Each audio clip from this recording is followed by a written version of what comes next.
पाक कलाम दे विचों मत्ती 22 अध्याय विचों पढ़ांगे। पहली आयत तो लिखिया, सुरग दा राज एक पातशाह वर्गा है जिन्हें अपने पुत्र दा विआह कीता अते उसने सद्दे होयां नूं विआह विच सद्दण लई अपने चाकरां नूं घल्लिया, पर वो आउण नूं राजी ना होए। फिर उन्हें होरना चाकरां नूं इह कह के घल्लिया, जो सद्दे होयां नूं कहो भई वेखो मैं अपना खाना तैयार कीता है, मेरे बैल और मेरे मोटे मोटे जानवर कोहे गए हैं अते सब कुछ तैयार है, तुसी विआह विच चलो। पर वो बेपरवाही करके चले गए, कोई अपने खेत नूं और कोई अपने वनज वपार नूं। हालेलुया। अते होरना ने उहदे चाकरां नूं फड़ के उन्हां दी पत्त लाही और मार सुट्टिया। तां पातशाह नूं क्रोध आया अते उसने अपनी फौजां घल के उन्हां खूनियां दा नाश कर दिता और उन्हां दा शहर फूक सुट्टिया। जद उन्हें अपने चाकरां नूं आख्या, विआह दा समान तां तैयार है, पर सद्दे होए नलायक हन। हालेलुया। सो तुसी चुराहियां विच जाओ और जिन्ने तुहानूं मिलन विआह विच सद लिओ। तां ओ चाकर रस्तियां उत्ते जाके बुरे भले जिन्ने मिले सबनां नूं इकट्ठे कर लिआए अते विआह वाला घर मेलियां नाल भर गया। पर जद पातशाह मेलियां नूं वेखण अंदर आया, तद उथों एक मनुख नूं डिठा जिहड़ा विआहणा कपड़ा पहनिया होया ना सी अते ਉਹਨੂੰ ਕਿਹਾ ਭਈ ਤੂੰ ਇੱਥੇ ਵਿਆਹਣੇ ਕੱਪੜੇ ਬਾਝੋਂ किस तरह अंदर आ गया? पर वो चुप ही रहा।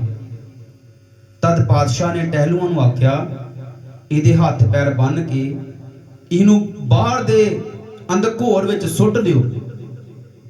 उत्थे रोना ते चीचियां दा वटना होवेगा, क्यों जो सद्दे हुए तां बहुत हन पर चुने हुए थोड़े हन। हालेलुया। भैण ते भराओ, जो असीं परमेश्वर दा पाक पवित्र कलाम पढ़िया, अज असीं जो नਵੇਂ साल दे विच पहुंच चुके हैं, जो काम जो परमेश्वर की मर्जी असीं पिछले साल विच नहीं कर सके, इसलिए परमेश्वर ने सानूं नवां साल दिता कि असीं परमेश्वर नूं खुश कर सकीए, ओहदी मर्जी नूं पूरा करिए। सब तो पहला जो साडा फर्ज आ कि परमेश्वर की मर्जी नूं पूरा करना। इत्थे परमेश्वर प्रभु यीशु मसीह ने उस समय के लोगों नूं एक दृष्टांत दिता, एक उदाहरण दी कि स्वर्ग दा राज जिहड़ा, क्योंकि सब तो जरूरी जिहड़ा साडा मुद्दा जिहदे ते आपां गल करनी, जिहदे ते आपां बार-बार परमेश्वर दा कलाम सुनाउणा वा, वो की है? स्वर्ग दा राज। भैणों ते भराओ, परमेश्वर प्रभु यीशु मसीह ने कहा कि स्वर्ग दा राज एक राजे वर्गा, एक राजे बादशाह वर्गा, जिस राजे ने अपने पुत्र दा विआह रचाया ते जिन्हां नूं पहला सद्दा दिता ही, उन्हां विचों कोई भी आउण वास्ते राजी नहीं होया। हालेलुया। वो राजे ने फिर अपने नौकरां नूं घल्लिया भी जाओ, उन्हां नूं कहो जाके भी मैं बहुत खर्चा कीता, रोटी तैयार कीती आ, मेरे जानवर कोहे गए हन, खाना बिल्कुल तैयार है, आओ इधर। पर उन्हां दी बेपरवाही करके कोई अपने कारोबार नूं चल गया, कोई किस पासे नूं चल गया, कोई किस पासे नूं चल गया, पर राजे दे घर विच आउण वास्ते कोई भी राजी नहीं होया। हालेलुया। आज परमेश्वर दा कलाम सानू पहला हुक्म परमेश्वर दा एक जरूरी कि परमेश्वर ने कहा 6 दिन तुसीं काम करने, 7वें दिन मेरे घर विच आउणा ही आउणा। इहदे विच कोई समझौता नहीं भैणों ते भराओ। और जदों जेकर साडे जीवन विच ये हुक्म पूरा नहीं हो रहा ते सानू चिंतित होण दी लोड़ आ, सोचण दी लोड़ आ कि प्रभु दे अगे दुआ करन दी लोड़ आ कि प्रभु असीं ये साडे जीवन विच ये हुक्म तुहाडा पूरा क्यों नहीं हो रहा? तुसीं क्या 6 दिन काम करो, 7वें दिन तुसीं मेरी हजूरी विच आओ और तुहानूं मैं 7 दिनां दी बरकत 6 दिनां विच दे देवांगा। हालेलुया। जो तुसीं 7 दिनां विच कमाउणा, परमेश्वर ने कहा तुहानूं 6 दिनां विच मैं उन्नी आशीष दे देवांगा। और भैण ते भराओ, उस समय जदों जिन्हां नूं सद्दिया ही, जदों राजे ने कहा ਆਪਣੇ ਨੌਕਰਾਂ ਨੂੰ ਕੱਲੇ ਵੀ ਜੋ ਉਹਨਾਂ ਨੂੰ ਬੁਲਾ ਕੇ ਲਿਓ। ਪਰਮੇਸ਼ਰ ਦੇ ਰਾਜ ਦੀ ਗੱਲ ਹੋ ਰਹੀ ਆ। ਰਾਜੇ ਦਾ ਵਿਆਹ ਮਤਲਬ ਕਿ ਸਵਰਗ ਦਾ ਰਾਜ। ਪਰਮੇਸ਼ਰ ਜਿਹੜਾ ਸਾਨੂੰ ਜੋ ਹਰ ਦਿਨ ਹਰ ਮਹੀਨਾ ਹਫਤਾ ਸਾਲ ਦੇ ਰਿਹਾ, ਇਸ ਲਈ ਕਿ ਅਸੀਂ ਜਿਹੜੇ ਸਵਰਗ ਦੇ ਰਾਜ ਵਾਸਤੇ ਤਿਆਰ ਹੋਈਏ। ਔਰ ਜਦੋਂ ਰਾਜੇ ਨੇ ਆਪਣੇ ਨੌਕਰਾਂ ਨੂੰ ਘੱਲਿਆ ਵੀ ਜੋ ਬੁਲਾ ਕੇ ਲਿਓ, ਕੋਈ ਨਹੀਂ ਆਇਆ। ਔਰ ਰਾਜੇ ਨੂੰ ਬਹੁਤ ਗੁੱਸਾ ਆਇਆ ਔਰ ਕਈਆਂ ਨੇ ਉਹਦੇ ਨੌਕਰਾਂ ਨੂੰ ਮਾਰ ਸੁੱਟਿਆ। ਔਰ ਭੈਣ ਤੇ ਭਰਾਓ, ਫਿਰ ਰਾਜੇ ਨੇ ਕਿਹਾ ਇਦਾਂ ਕਰੋ, ਮੇਰਾ ਹੁਣ ਜਿਹੜਾ ਖਾਣਾ ਵਾ ਮੈਂ ਤਿਆਰ ਕੀਤਾ, ਖਰਚ ਕੀਤਾ, ਖਰਾਬ ਹੋ ਜਾਣਾ, ਤੇ ਤੁਸੀਂ ਚੌਂਕਾਂ 'ਚ ਜਾਓ, ਜਿਹੜਾ ਵੀ ਲੱਭਦਾ ਚੰਗਾ ਮਾੜਾ ਭਲਾ ਬੁਰਾ ਪਾਪੀ ਕੋਈ ਵੀ ਹੈ, ਸਾਰਿਆਂ ਨੂੰ ਇਕੱਠੇ ਕਰਕੇ ਲੈ ਆਓ। ਔਰ ਜਦੋਂ ਦੇ ਰਾਜੇ ਦੇ ਨੌਕਰਾਂ ਨੇ ਇਸੇ ਤਰ੍ਹਾਂ ਕੀਤਾ ਤੇ ਸਾਰੇ ਦੁਨੀਆ ਜਿਹੜੀ ਆ ਗਈ ਤੇ ਲਿਖਿਆ ਰਾਜੇ ਦਾ ਘਰ ਮੇਲੀਆਂ ਦੇ ਨਾਲ ਭਰ ਗਿਆ। ਹਾਲੇਲੂਇਆ। ਪਰ ਭੈਣ ਤੇ ਭਰਾਵੋ, ਜਦੋਂ ਰਾਜਾ ਵੇਖਣ ਆਇਆ ਮੇਲੀਆਂ ਨੂੰ ਤੇ ਰਾਜੇ ਨੇ ਵੇਖਿਆ ਇੱਕ ਇਨਸਾਨ ਉੱਥੇ ਇਹੋ ਜਿਹਾ ਹੀ ਜਿਹਨੇ ਵਿਆਹੁਣੇ ਵਸਤਰ ਨਹੀਂ ਪਾਏ। ਹਾਲੇਲੂਇਆ। ਇੱਕ ਇਨਸਾਨ ਉੱਥੇ ਇਦਾਂ ਦਾ ਹੀ ਜਿਹੜਾ ਪੁਰਾਣੇ ਕੱਪੜੇ ਪਾ ਕੇ ਰਾਜੇ ਦੇ ਘਰ ਵਿੱਚ ਵੜ ਗਿਆ। ਔਰ ਦੁਨਿਆਵੀ ਰਾਜੇ ਦਾ ਵਿਆਹ ਹੋਵੇ ਤੇ ਆਪਾਂ ਬਿਨਾਂ ਤਿਆਰੀ ਤੋਂ ਚੱਲ ਜਾਈਏ, ਬਿਨਾਂ ਨਵੇਂ ਵਸਤਰ ਪਾਉਣ ਤੋਂ ਚੱਲ ਜਾਈਏ ਤੇ ਰਾਜਾ ਕਹੇਗਾ ਵੀ ਤੂੰ ਬਾਹਰ ਚੱਲ ਜਾ, ਤੂੰ ਮੇਰੀ ਬੇਇੱਜ਼ਤੀ ਕਰਾਉਣ ਆਇਆ ਇੱਥੇ। ਬਿਨਾਂ ਤਿਆਰੀ ਤੋਂ ਅਸੀਂ ਦੁਨਿਆਵੀ ਰਾਜੇ ਦੇ ਵਿਆਹ ਵਿੱਚ ਵੀ ਨਹੀਂ ਜਾ ਸਕਦੇ, ਭਾਵੇਂ ਉਹ ਪਰਮੇਸ਼ਰ ਦੀ ਮਰਜ਼ੀ 'ਚ ਚੱਲਦਾ ਚਾਹੇ ਨਹੀਂ ਚੱਲਦਾ। ਪਰ ਜਿਹੜਾ ਰਾਜਿਆਂ ਦਾ ਰਾਜਾ, ਬਾਦਸ਼ਾਹ ਦਾ ਬਾਦਸ਼ਾਹ, ਉਹਦੇ ਰਾਜ ਵਿੱਚ ਅਸੀਂ ਮੈਲੇ ਵਸਤਰਾਂ ਦੇ ਨਾਲ, ਪਾਪ ਵਾਲੇ ਵਸਤਰਾਂ ਦੇ ਨਾਲ ਕਦੀ ਵੀ ਠਹਿਰ ਸਕਦੇ ਨਹੀਂ। ਹਾਲੇਲੂਇਆ। ਔਰ ਪ੍ਰਭੂ ਯਿਸੂ ਮਸੀਹ ਦੇ ਕਲਾਮ 'ਚ ਲਿਖਿਆ ਕਿ ਯਿਸੂ ਮਸੀਹ ਦਾ ਲਹੂ ਸਾਨੂੰ ਸਾਰੇ ਪਾਪਾਂ ਤੋਂ ਸ਼ੁੱਧ ਕਰਦਾ। ਔਰ ਯਿਸੂ ਮਸੀਹ ਦਾ ਲਹੂ ਜਿਹੜਾ ਸਾਡੇ ਮੈਲੇ ਵਸਤਰਾਂ ਨੂੰ ਸਾਫ਼ ਕਰਦਾ। ਹਾਲੇਲੂਇਆ। ਸਾਬਣ ਨਾਲ ਚਾਹੇ ਅਸੀਂ ਕੱਪੜੇ ਧੋ ਕੇ ਪਾ ਲਈਏ, ਪਰ ਸਾਡੇ ਅੰਦਰ ਦੀ ਮੈਲ ਜਿਹੜੀ ਅੰਦਰ ਦਾ ਪਾਪ ਆ ਉਹ ਯਿਸੂ ਮਸੀਹ ਦੇ ਲਹੂ ਨਾਲ ਧੁੱਪਣੀ। ਹਾਲੇਲੂਇਆ। ਹਾਲੇਲੂਇਆ। ਸੋ ਭੈਣ ਤੇ ਭਰਾਓ, ਇਸੇ ਤਰ੍ਹਾਂ ਜੇ ਆਪਾਂ ਚੱਲਦੇ ਰਹੇ ਤੇ ਜਦੋਂ ਸਵਰਗ ਦੇ ਰਾਜ ਵਾਸਤੇ, ਪਰਮੇਸ਼ਰ ਦੇ ਰਾਜ ਵਿੱਚ, ਉਹਦੇ ਪੁੱਤਰ ਦੇ ਰਾਜ ਵਿੱਚ, ਸਵਰਗ ਦੇ ਰਾਜ ਵਿੱਚ ਸਾਨੂੰ ਜਦੋਂ ਪੇਸ਼ੀ ਹੋਈ, ਜਦੋਂ ਸਾਹਮਣੇ ਇਕੱਠੇ ਹੋਣਾ ਪਿਆ, ਤੇ ਜੇਕਰ ਉੱਥੇ ਕੋਈ ਮੈਲੇ ਵਸਤਰਾਂ ਵਾਲਾ ਇਨਸਾਨ ਲੱਭਿਆ ਜਿਹਦੇ ਪਾਪ ਦੇ ਨਾਲ ਵਸਤਰ ਲਿਬੜੇ ਹੋਏ, ਜਿਹਦੇ ਵਿੱਚੋਂ ਪਰਮੇਸ਼ਰ ਨੂੰ ਪਾਪ ਦੀ ਬੋ ਆਉਂਦੀ ਹੋਈ, ਤੇ ਪਰਮੇਸ਼ਰ ਨੇ ਕਹਿਣਾ ਇਹਨੂੰ ਚੁੱਕੋ ਤੇ ਅੱਗ ਦੇ ਵਿੱਚ ਸੁੱਟ ਦਿਓ। ਹਾਲੇਲੂਇਆ। ਜਿਸ ਤਰ੍ਹਾਂ ਰਾਜੇ ਨੇ ਕਿਹਾ, ਇੱਕ ਇਨਸਾਨ ਨੂੰ ਵੇਖਿਆ ਜਿਹਨੇ ਵਿਆਹੁਣੇ ਕੱਪੜੇ, ਜਿਹਨੂੰ ਕਹਿੰਦੇ ਆਪਾਂ ਪਾਰਟੀ ਵੀਅਰ ਕੱਪੜੇ ਨਹੀਂ ਪਾਏ ਹੋਏ ਸੀ, ਤੇ ਰਾਜੇ ਨੇ ਕਿਹਾ ਵੀ ਤੂੰ ਇੱਥੇ ਕੀ ਲੈਣਾ ਹੈ। ਔਰ ਭੈਣੋ ਤੇ ਭਰਾਓ, ਰਾਜੇ ਨੇ ਹੁਕਮ ਦਿੱਤਾ ਇਹਨੂੰ ਚੁੱਕੋ ਤੇ ਅੰਦਰ ਘੋਰ ਵਿੱਚ ਸੁੱਟ ਦਿਓ, ਬਲਦੀ ਅੱਗ ਵਿੱਚ ਸੁੱਟ ਦਿਓ, ਜਿੱਥੇ ਰੋਣਾ ਤੇ ਸਦਾ ਤੱਕ ਚੀਚੀਆਂ ਦਾ ਵੱਟਣਾ। ਰਾਜੇ ਨੇ ਭਾਵੇਂ ਉਹਨਾਂ ਨੂੰ ਆਪ ਬੁਲਾਇਆ ਸੀ, ਪਰ ਫਿਰ ਵੀ ਉਹਨੂੰ ਕਹਿ ਨੂੰ ਸੁੱਟ ਦੋ ਨਰਕ ਦੇ ਵਿੱਚ। ਅੱਜ ਜੇ ਅਸੀਂ ਪਰਮੇਸ਼ਰ ਦੇ ਵਿੱਚ, ਪਰਮੇਸ਼ਰ ਦੇ ਘਰ ਵਿੱਚ ਆ ਰਹੇ ਹਾਂ, ਤੇ ਅਸੀਂ ਇਹ ਸੋਚਣਾ ਕਿ ਯਿਸੂ ਮਸੀਹ ਦੇ ਲਹੂ ਨਾਲ ਸਾਡੇ ਵਸਤਰ ਸ਼ੁੱਧ ਹੋ ਚੁੱਕੇ ਆ ਕਿ ਨਹੀਂ, ਕਿ ਅਸੀਂ ਪਾਪ ਤੋਂ ਮੁਕਤ ਹੋ ਚੁੱਕੇ ਆ ਕਿ ਨਹੀਂ, ਕਿ ਮੁਕਤੀ ਦਾਤਾ ਜਿਹੜਾ ਸਾਡੇ ਲਈ ਆਇਆ, ਅਸੀਂ ਉਹਦੇ ਵਸੀਲੇ ਨਾਲ ਮੁਕਤੀ ਪਾ ਚੁੱਕੇ ਆ ਕਿ ਨਹੀਂ। ਜੇ ਭੈਣ ਭਰਾਓ ਨਹੀਂ, ਤੇ ਮਰਨ ਤੋਂ ਪਹਿਲਾਂ ਸਾਡੇ ਕੋਲ ਸਮਾਂ ਵਾ ਕਿ ਅਸੀਂ ਤੋਬਾ ਕਰਕੇ ਬਪਤਿਸਮਾ ਲੈ ਕੇ ਪਰਮੇਸ਼ਰ ਦੇ ਰਾਜ ਵਾਸਤੇ ਤਿਆਰ ਹੋਈਏ, ਤਾਂ ਖੁਦਾ ਸਾਡੇ ਤੋਂ ਖੁਸ਼ ਹੋਏਗਾ ਤੇ ਸਾਡੇ ਘਰ ਵਿੱਚ ਆਸ਼ੀਸ਼ਾਂ ਦੀ ਬਰਸਾਤ ਪਾਵੇਗਾ। ਹਾਲੇਲੂਇਆ। ਹਾਲੇਲੂਇਆ। ਪਰ ਜੇਕਰ ਉਸ ਸਮੇਂ ਸਾਡਾ ਪਾਪ ਪਿਤਾ ਪਰਮੇਸ਼ਰ ਨੂੰ ਨਜ਼ਰ ਆ ਗਿਆ, ਸਾਡੇ ਵਿੱਚੋਂ ਪਾਪ ਦੀ ਬੋ ਆਈ, ਤੇ ਫਿਰ ਆਪਾਂ ਕਦੇ ਵੀ ਸਵਰਗ ਵਿੱਚ ਵੜ ਨਹੀਂ ਸਕਦੇ। ਹਾਲੇਲੂਇਆ। ਹਾਲੇਲੂਇਆ। ਸੋ ਰਾਜਾ ਇੱਥੇ ਕਹਿ ਰਿਹਾ ਕਿ ਸੱਦੇ ਹੋਏ ਬਹੁਤ ਨੇ ਪਰ ਚੁਣੇ ਹੋਏ ਥੋੜੇ। ਜਿਹੜੇ ਸਾਰੇ ਸੱਦੇ ਹੋਏ ਉਹਨਾਂ ਵਿੱਚੋਂ ਸਾਰੇ ਚੁਣੇ ਹੋਏ ਨਹੀਂ ਨਿਕਲੇ। ਹਾਲੇਲੂਇਆ। ਇਸ ਲਈ ਕਿ ਅਸੀਂ ਆਪਣੇ ਆਪ ਨੂੰ ਧੋਖੇ ਵਿੱਚ ਨਹੀਂ ਰੱਖਣਾ, ਅਸੀਂ ਪਰਮੇਸ਼ਰ ਦੇ ਵਿੱਚ ਵੱਧ ਤੋਂ ਵੱਧ ਦੁਆ ਕਰਨੀ ਔਰ ਪਰਮੇਸ਼ਰ ਦੇ ਵਚਨਾਂ ਨੂੰ ਆਪਣੇ ਜੀਵਨ 'ਚ ਲਾਗੂ ਕਰਕੇ ਔਰ ਸਵਰਗ ਦੇ ਰਾਜ ਵਿੱਚ ਆਪਣਾ ਸਥਾਨ ਜਿਹੜਾ ਸੁਨਿਸ਼ਚਿਤ ਕਰਨਾ, ਪੱਕਾ ਕਰਨਾ। ਹਾਲੇਲੂਇਆ। ਔਰ ਜਿਹੜੀਆਂ ਧਰਤੀ ਦੀਆਂ ਆਸ਼ਾਵਾਂ ਵਾ ਉਹ ਪਰਮੇਸ਼ਰ ਸਾਨੂੰ ਐਕਸਟਰਾ ਵਿੱਚ ਨਾਲ ਗਿਫਟ ਦੇਣਗੇ। ਹਾਲੇਲੂਇਆ।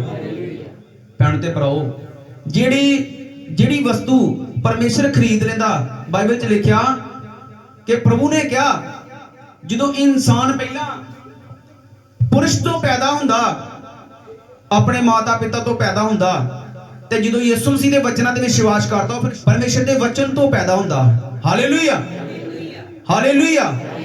ਜਦੋਂ ਇਨਸਾਨ ਪਰਮੇਸ਼ਰ ਦੇ ਵਚਨ ਤੋਂ ਨਵੇਂ ਸਿਰਿਓਂ, ਨਿਕੋਦੇਮਸ ਨੇ ਪ੍ਰਭੂ ਯਿਸੂ ਮਸੀਹ ਨੂੰ ਪੁੱਛਿਆ ਕਿ ਸਵਰਗ ਦੇ ਰਾਜ ਵਿੱਚ ਇਨਸਾਨ ਜਿਹੜਾ ਵਾ ਕਿਸ ਤਰ੍ਹਾਂ ਜਾ ਸਕਦਾ, ਔਰ ਉਹਨੇ ਕਿਹਾ ਜਦੋਂ ਤੱਕ ਕੋਈ ਇਨਸਾਨ ਨਵੇਂ ਸਿਰਿਓਂ ਨਾ ਜੰਮੇ ਉਨੀ ਦੇਰ ਤੱਕ ਪਰਮੇਸ਼ਰ ਦੇ ਰਾਜ ਨੂੰ ਵੇਖ ਨਹੀਂ ਸਕਦਾ। ਹਾਲੇਲੂਇਆ। ਮੀਟਿੰਗਾਂ ਵੇਖ ਸਕਦਾ, ਕਨਵੈਨਸ਼ਨਾਂ ਵੇਖ ਸਕਦਾ, ਪਰਮੇਸ਼ਰ ਦੇ ਫੰਕਸ਼ਨ ਵੇਖ ਸਕਦਾ, ਵੱਡੇ ਵੱਡੇ ਜਨਮ ਦਿਹਾੜੇ ਦੇ, ਨਵੇਂ ਸਾਲ ਦੇ, ਪਰ ਪਰਮੇਸ਼ਰ ਦੇ ਰਾਜ ਨੂੰ ਵੇਖਣਾ ਬਹੁਤ ਔਖਾ ਵਾ, ਕਠਿਨ ਆ, ਇੰਪੋਸੀਬਲ ਆ। ਮਤਲਬ ਹੋ ਹੀ ਨਹੀਂ ਸਕਦਾ ਜੇਕਰ ਅਸੀਂ ਪਾਪ ਦੇ ਵਿੱਚ ਨਵੇਂ ਸਿਰਿਓਂ ਜੇਕਰ ਨਹੀਂ ਜਮਾਂਗੇ।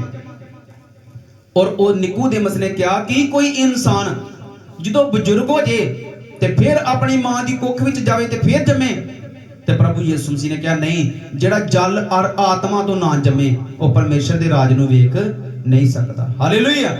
ਔਰ ਭੈਣਾਂ ਤੇ ਭਰਾਓ, ਕਈ ਭੈਣ ਭਰਾ ਇਹ ਸੋਚਦੇ ਆ ਕਿ ਅਸੀਂ ਬਪਤਿਸਮਾ ਨਹੀਂ ਲੈਣਾ, ਅਸੀਂ ਤੋਬਾ ਨਹੀਂ ਕਰਨੀ, ਅਜੇ ਥੋੜਾ ਸਮਾਂ ਹੋਰ, ਅਜੇ ਸਾਡੇ ਕੋਲ ਚੱਲਿਆ ਨਹੀਂ ਜਾਣਾ, ਅਜੇ ਸਾਡੀ ਜੀਵਨ 'ਚ ਕਈ ਗਲਤੀਆਂ ਹੋ ਜਾਂਦੀਆਂ। ਇਦਾਂ ਇਹ ਜਵਾਬ ਉਹ ਦਿੰਦੇ, ਸਾਡੇ ਕੋਲ ਕਈ ਗਲਤੀਆਂ ਹੁੰਦੀਆਂ। ਉਹ ਭੈਣ ਤੇ ਭਰਾਓ, ਸਾਰੇ ਹੀ ਇਦਾਂ ਦੇ ਇਨਸਾਨ, ਹਰ ਇਨਸਾਨ ਕੋ ਗਲਤੀਆਂ, ਹਰ ਇਨਸਾਨ ਗਲਤੀਆਂ ਕਰਦਾ, ਪਰ ਯਿਸੂ ਮਸੀਹ ਦੀ ਕੁਰਬਾਨੀ ਫਿਰ ਕਿਹਦੇ ਵਾਸਤੇ ਆ? ਸਾਡੀਆਂ ਗਲਤੀਆਂ ਮਾਫ ਕਰਨ ਵਾਲੇ ਤੇ ਪ੍ਰਭੂ ਯਿਸੂ ਮਸੀਹ ਨੇ ਆਪਣਾ ਲਹੂ ਪਾਇਆ ਤੇ ਮੇਰੇ ਲਹੂ ਤੇ ਵਿਸ਼ਵਾਸ ਕਰੋ ਤੇ ਤੁਹਾਡੇ ਪਾਪ ਜ਼ੀਰੋ ਹੋ ਜਾਣਗੇ। ਹਾਲੇਲੂਇਆ। ਤੁਹਾਡੇ ਪਾਪ ਸਾਰੇ ਮਾਫ ਹੋ ਜਾਣਗੇ। ਔਰ ਪਰਮੇਸ਼ਰ ਇਹ ਸਾਨੂੰ ਸਭ ਤੋਂ ਪਹਿਲਾਂ ਆਸ਼ੀਸ਼ ਦਿੰਦੇ ਆ। ਔਰ ਜਦੋਂ ਸਾਡੇ ਗੁਨਾਹ ਮਾਫ ਹੋ ਜਾਂਦੇ ਆ ਫਿਰ ਪਰਮੇਸ਼ਰ ਜਿਹੜੇ ਸਾਡੇ ਘਰ ਵਿੱਚ ਰਹਿੰਦੇ ਆ। ਹਾਲੇਲੂਇਆ। ਔਰ ਕਦੇ ਸਾਡੇ ਨਾਲ ਵੀ ਇਸ ਤਰੀਕੇ ਨਾਲ ਨਾ ਹੋਵੇ ਕਿ ਜਦੋਂ ਅਸੀਂ ਪਰਮੇਸ਼ਰ ਦੇ ਰਾਜ ਵਿੱਚ ਆ ਗਈਏ, ਚਰਚ ਵਿੱਚ ਅਸੀਂ ਜਾਂਦੇ ਰਹੀਏ, ਹਰ ਐਤਵਾਰ ਅਸੀਂ ਆਪਣਾ ਸਮਾਂ ਬਰਬਾਦ ਕਰੀਏ, ਭੰਨ ਕੇ ਪਰਮੇਸ਼ਰ ਦੇ ਘਰ ਵਿੱਚ ਜਾਈਏ, ਪਰ ਉਹਦਾ ਸਾਨੂੰ ਫਾਇਦਾ ਨਾ ਹੋਵੇ। ਹਾਲੇਲੂਇਆ। ਭੈਣੋ ਤੇ ਭਰਾਓ, ਧਰਤੀ ਉੱਤੇ ਹਰ ਇਨਸਾਨ ਸਾਡੇ ਨਾਲ ਕੰਪਰੋਮਾਈਜ਼, ਸਮਝੌਤਾ ਕਰ ਰਿਹਾ ਵੀ ਚਲੋ ਕੋਈ ਗੱਲ ਨਹੀਂ, ਜੇ ਕੋਈ ਸਾਡਾ ਰਿਸ਼ਤੇਦਾਰ ਜੇ ਦੁਨਿਆਵੀ ਤੌਰ ਤੇ ਸਾਨੂੰ ਵਿਆਹ ਵਿੱਚ ਜੇ ਨਾਰਾਜ਼ ਆ ਤੇ ਉਹ ਕਹਿੰਦਾ ਚਲੋ ਕੋਈ ਨਹੀਂ ਆ ਜਾਓ, ਪਰ ਪਰਮੇਸ਼ਰ ਦਾ ਜਿਹੜਾ ਰਾਜ ਆ ਉਹਦੇ ਵਿੱਚ ਜਾ ਨਹੀਂ ਸਕਦੇ ਆਪਾਂ। ਪਰਮੇਸ਼ਰ ਦੇ ਰਾਜ ਵਿੱਚ ਕਿਸੇ ਨਾਲ ਕੋਈ ਸਮਝੌਤਾ ਨਹੀਂ, ਕਿਉਂਕਿ ਪਰਮੇਸ਼ਰ ਆਪਣੇ ਕਾਨੂੰਨ ਦਾ ਪੱਕਾ ਵਾ। ਇਸੇ ਲਈ ਕਈ ਇਨਸਾਨ ਬਿਮਾਰੀ ਨਾਲ ਲੜਦੇ ਹੋਏ, ਮੁਸੀਬਤ ਵਿੱਚ ਕਿੰਨੇ ਵੱਡੇ ਕਸ਼ਟ ਸਹਿੰਦੇ ਦੁਨੀਆ ਤੋਂ ਚਲ ਜਾਂਦੇ, ਪਰ ਪਰਮੇਸ਼ਰ ਬਚਾਉਣਾ ਚਾਹੁੰਦਾ ਹੋਇਆ ਪਰ ਬਚਾਉਂਦਾ ਨਹੀਂ। ਕਿਉਂ? ਕਿਉਂਕਿ ਪਰਮੇਸ਼ਰ ਆਪਣੇ ਵਚਨ ਤੋਂ ਬਾਹਰ ਜਾ ਕੇ ਕੋਈ ਵੀ ਕੰਮ ਨਹੀਂ ਕਰਦਾ। Hallelujah, hallelujah.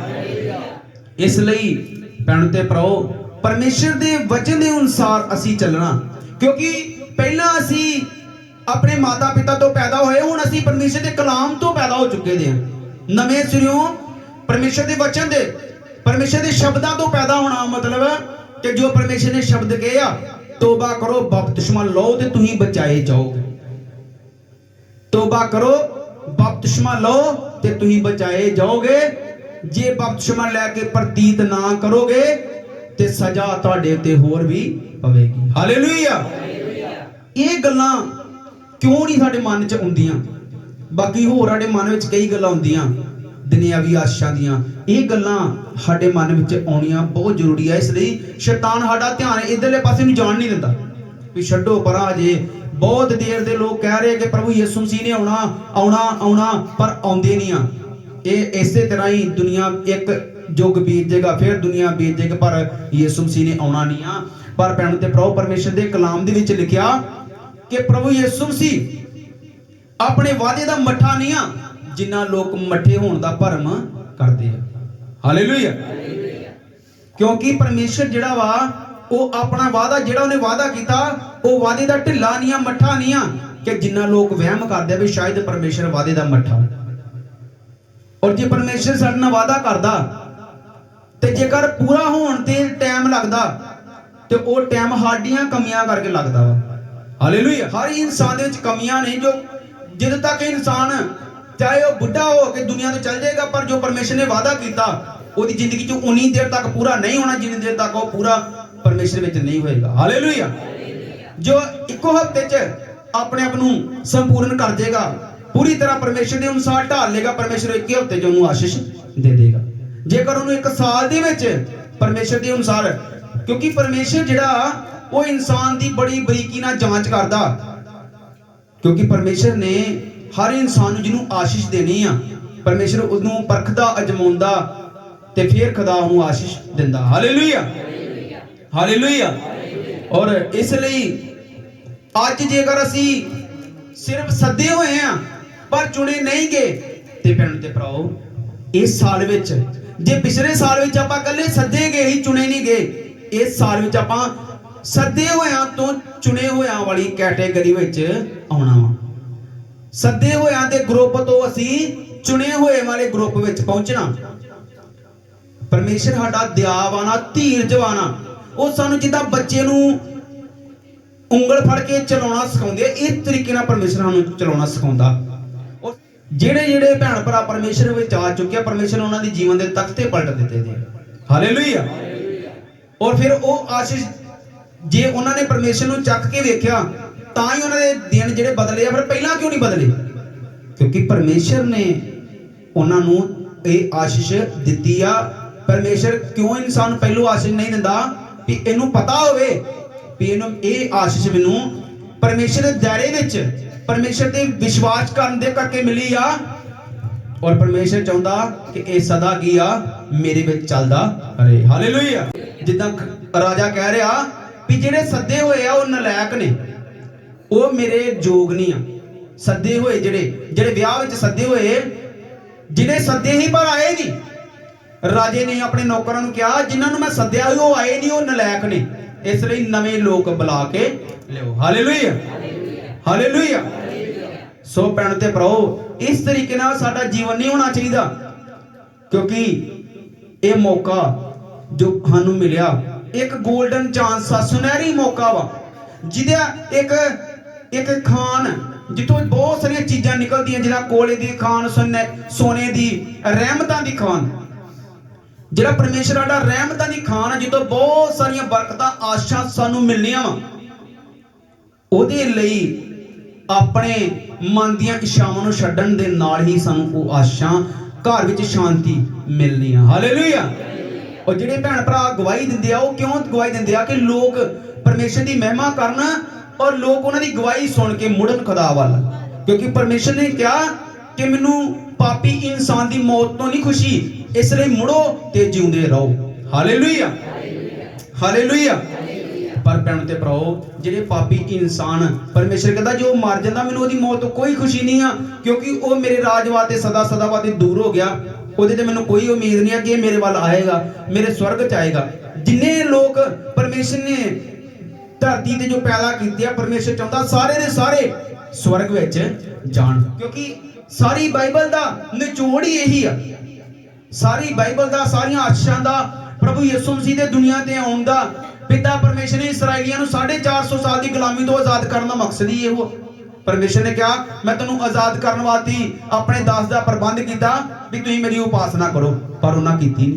हालेलुया, नहीं की। परमेश्वर को कोसते रहे। परमेश्वर ने एक आशीष दी, ओदी परवाह नहीं की, फिर दूजी दी, ओदी परवाह नहीं की, ते फिर जी असली आशीष ही कनान की धरती ते पहुंच नहीं सकी, क्योंकि अपना कसूर ही पर कढ़ दे किहदा रहे? परमेश्वर का कसूर अपना ही उन्हां दा, पर कढ़ दे किहदा रहे? परमेश्वर का। जे सानू कामयाबी नहीं मिलती, कसूर अपना पर कढ़ दे परमेश्वर का। हालेलुया। कदे भी सानू, क्योंकि परमेश्वर जिहड़ा वो संपूर्ण परमेश्वर, जिद्दां इंसान जिहड़ा संपूर्ण नहीं आ, ਉਹਦੇ ਵਿੱਚ कई कमियां कई घाटियां ने, पर परमेश्वर जिहड़ा वो संपूर्ण आ, ਉਹਦੇ ਵਿੱਚ कोई गलती नहीं आ, वो कोई माड़ा काम नहीं करता। जिस तरह कहते परमेश्वर ने माड़ा किया, कई बारी कई भैन भरा कह दिंदे आ वो भी बहुत बड़ा पाप आ। हालेलुया। जे 2 दिन मींह पै तां भी रब नूं माड़ा कहने। भैन ते भरा जो साडे मूंह चों निकलदा दोबारा मूंह च नहीं पैंदा, परमेश्वर साडे मूंह दे शब्दां तो, परमेश्वर ने कहा कि जिहड़ा साडे मूंह दे शब्द, प्रभु ने कहा तू अपना मूंह पसार मैं इनू भर दांगा। हालेलुया। प्रभु ने कहा अपना मूंह अड्ड के मैनू पकार, मैं तेरे मूंह नूं आशा नाल भर दांगा। ते जे आपां मूंह अड्ड के परमेश्वर नूं कोसांगे, परमेश्वर नूं बुरा भला कहांगे, जां अपने मूंह तो गालां कढांगे, जां चुगलियां करांगे, जां होर बुराई करांगे, पर परमेश्वर दा महिमा नहीं करांगे, ते फिर भैन ते भराओ साडा जिहड़ा मूंह किहदे नाल भरेगा? कैंकरां नाल। ਮੁਸੀਬਤਾਂ ਪਰੇਸ਼ਾਨੀਆਂ ਦੇ ਨਾਲ। ਜਦ ਕਿ ਪਰਮੇਸ਼ਰ ਨੇ ਵਾਅਦਾ ਕੀਤਾ ਕਿ ਤੂੰ ਆਪਣਾ ਮੂੰਹ ਅੱਡ, ਮੈਂ ਤੇਰਾ ਮੂੰਹ ਨੂੰ ਭਰ ਦਿਆਂਗਾ ਆਸ਼ੀਸ਼ਾਂ ਨਾਲ। ਹਾਲੇਲੂਇਆ। ਇਸ ਲਈ ਅਸੀਂ ਆਪਣੇ ਮੂੰਹ ਨੂੰ ਖੋਲਣਾ ਪਰਮੇਸ਼ਰ ਦੀ ਮਹਿਮਾ ਕਰਨ ਦੇ ਲਈ। Hallelujah, hallelujah. ਸੋ ਭੈਣ ਤੇ ਭਰਾਓ, ਇਸ ਲਈ ਅਸੀਂ ਉਹਨਾਂ ਲੋਕਾਂ ਵਰਗੇ ਜਿਹਨੂੰ ਰਾਜੇ ਨੇ ਕਿਹਾ ਵੀ ਇਹ ਬਿਨਾ ਵਿਆਹਣੇ ਵਸਤਰ ਪਾਏ ਮੇਰੇ ਘਰ ਵਿੱਚ ਆ ਗਿਆ, ਇਹਨੂੰ ਚੁੱਕੋ ਤੇ ਅੰਧ ਘੋਲ ਸੁੱਟ ਦਿਓ। ਸਾਡੇ ਨਾਲ ਇਦਾਂ ਨਾ ਹੋਏ, ਕਿਉਂਕਿ ਪਰਮੇਸ਼ਰ ਦੇ ਕਲਾਮ 'ਚ ਲਿਖਿਆ ਬਹੁਤ ਸਾਰੇ ਲੋਕਾਂ ਨੇ ਇਦਾਂ ਹੋਣੀ ਆ। ਕਿਉਂਕਿ ਪ੍ਰਭੂ ਨੇ ਕਿਹਾ ਕਈ ਲੋਕਾਂ ਨੇ ਉਧਰ ਕਹਿਣਾ, ਪ੍ਰਭੂ ਜੀ ਮੈਂ ਤੇਰਾ ਨਾਮ ਲੈ ਕੇ ਭੂਤ ਕੱਢਦਾ ਰਿਹਾ, ਮੈਂ ਤੇਰਾ ਨਾਮ ਲੈ ਕੇ ਅਗੰਮਵਾਕ ਕਰਦਾ ਰਿਹਾ। ਤੇ ਪਰਮੇਸ਼ਰ ਕਹੇਗਾ ਹੇ ਬਦਕਾਰੋ ਮੇਰੇ ਕੋਲੋਂ ਦੂਰ ਹੋ, ਜੋ ਮੈਂ ਤੁਹਾਨੂੰ ਨਹੀਂ ਜਾਣਦਾ। ਇਦਾਂ ਹੋਣੀ ਹੈ ਉਸ ਦਿਨ। ਇਸ ਲਈ ਤੁਹਾਨੂੰ ਪਹਿਲਾਂ ਹੀ ਵਚਨ ਮੈਂ ਸੁਣਾ ਰਿਹਾ। ਪਰਮੇਸ਼ਰ ਦਾ ਕੋਈ ਇਨਸਾਨ ਉਸ ਦਿਨ ਬਹਾਨਾ ਨਹੀਂ ਲਾ ਸਕਦਾ ਵੀ ਮੈਂ ਆ ਵਚਨ ਨਹੀਂ ਸੁਣਿਆ, ਮੇਰੇ ਕੋਲ ਆ ਕੰਮ ਨਹੀਂ ਹੋਇਆ, ਕਿਉਂਕਿ ਉਹ ਪਰਮੇਸ਼ਰ ਆ। ਉਹਨੇ ਪੂਰਾ ਕੰਮ ਜਦੋਂ ਸੰਪੂਰਨ ਹੋ ਗਿਆ ਫਿਰ ਦੁਨੀਆ ਦਾ ਨਿਆਂ ਹੋਏਗਾ।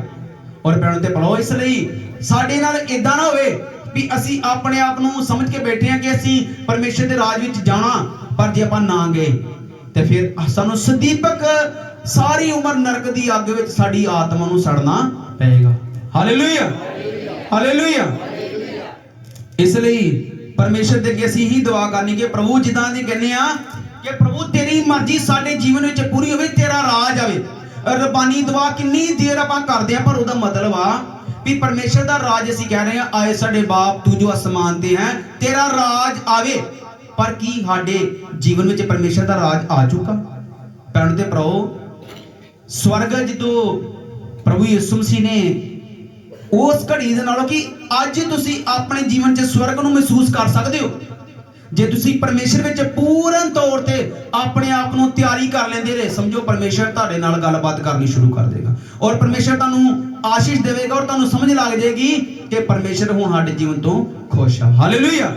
ਔਰ ਇਸ ਲਈ ਪਰਮੇਸ਼ਰ ਦੀ ਮਹਿਮਾ ਸਾਡੇ ਮੂੰਹ ਤੋਂ ਨਿਕਲਣੀ ਚਾਹੀਦੀ ਆ, ਚਾਹੇ ਦੁਖੀ ਚਾਹੇ ਪਰੇਸ਼ਾਨੀ ਵਿੱਚ।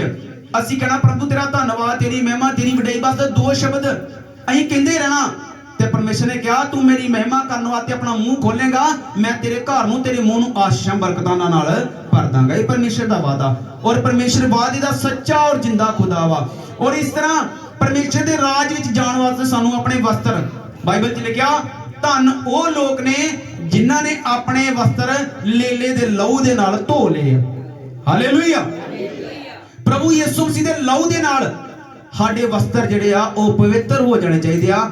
ਬਿਨਾ ਵਸਤਰ ਪਾਏ, ਬਿਨਾ ਪਵਿੱਤਰ ਪਾਕ ਵਸਤਰ ਪਾਏ ਹੋਏ ਅਸੀਂ ਸਵਰਗ ਵਿੱਚ ਐਂਟਰ ਨਹੀਂ ਕਰ ਸਕਦੇ, ਪਰਮੇਸ਼ਰ ਦੇ ਰਾਜ ਵਿੱਚ ਅਸੀਂ ਨਹੀਂ ਜਾ ਸਕਦੇ। ਇਸ ਲਈ ਭੈਣੋ ਤੇ ਭਰਾਓ, ਪਰਮੇਸ਼ਰ ਤੇ ਵਿਸ਼ਵਾਸ ਕਰਨਾ ਔਰ ਕਹਿਣਾ ਕਿ ਹੇ ਪ੍ਰਭੂ ਤੇਰੇ ਲਹੂ ਦੇ ਦੁਆਰਾ ਅਸੀਂ ਤੇਰੇ ਲਹੂ ਤੇ ਵਿਸ਼ਵਾਸ ਕਰਨੇ ਆ, ਤੂੰ ਸਾਡੀਆਂ ਸਾਰੀਆਂ ਗਲਤੀਆਂ ਤੋਂ ਸਾਨੂੰ ਸ਼ੁੱਧ ਕਰ ਦੇ ਔਰ ਤੋਬਾ ਕਰਕੇ ਬਪਤਿਸਮਾ ਲੈਣਾ। ਇਸ ਸਾਲ ਵਿੱਚ ਕਿਤੇ ਅਸੀਂ ਇਦਾਂ ਨਾ ਰਹਿ ਜਾਈਏ ਮੈਲੇ ਵਸਤਰਾਂ ਦੇ ਨਾਲ ਅਗਲੇ ਸਾਲ ਵਿੱਚ ਅਸੀਂ ਪ੍ਰਵੇਸ਼ ਨਹੀਂ ਕਰਨਾ। ਹੁਣ ਇਸੇ ਸਾਲ ਵਿੱਚ ਆਪਣੇ ਵਸਤਰ ਲੇਲੇ ਦੇ ਲਹੂ ਨਾਲ ਧੋ ਲੈਣੇ ਆ ਤੇ ਫਿਰ ਦੇਖੋ ਤੁਸੀਂ ਅਗਲੇ ਸਾਲ ਤੱਕ ਤੁਸੀਂ ਆਪ ਗਵਾਹੀ ਦੋਗੇ ਕਿ ਪਰਮੇਸ਼ਰ ਤੁਹਾਨੂੰ ਆਸ਼ੀਸ਼ਾਂ ਦੇ ਰਿਹਾ ਕਿ ਨਹੀਂ।